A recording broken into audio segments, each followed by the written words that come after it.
Season start అయిందంటారా real ఎస్టేట్లో?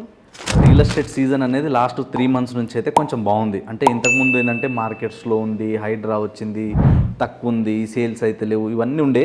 But last 3 months నుంచి ఏంటంటే కొంచెం మెల్లిమెల్లిగా సైట్ విజిట్లు పెరగడం కావచ్చు, మెల్లిమెల్లిగా రిజిస్ట్రేషన్స్ పెరగడం కావచ్చు జరుగుతున్నాయి.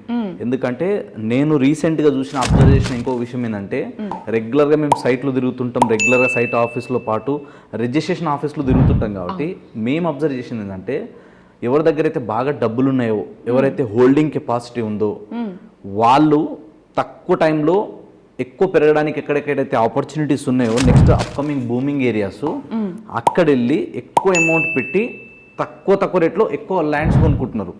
అంటే ఇప్పుడు ఫర్ ఎగ్జాంపుల్ మార్కెట్ వాల్యూ అక్కడ 1 ఎకరం ₹1,00,00,000 ఉందనుకోండి, ఇప్పుడు మార్కెట్ లేదు, సీజన్ లేదు, తక్కువైంది, పడిపోయిందని చెప్తున్నారు కదా.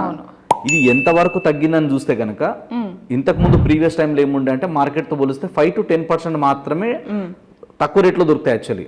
కానీ ఇప్పుడు ఎలా ఉంది అంటే 5% నుంచి మొదలు పెడితే అప్ టు 30% వరకు తక్కువనే. ఇంకా అంటే అంత ఛాన్స్లో కూడా వస్తున్నాయి చాలా వరకు. Chance properties, resale properties, silent discount market అంటారు దీన్ని.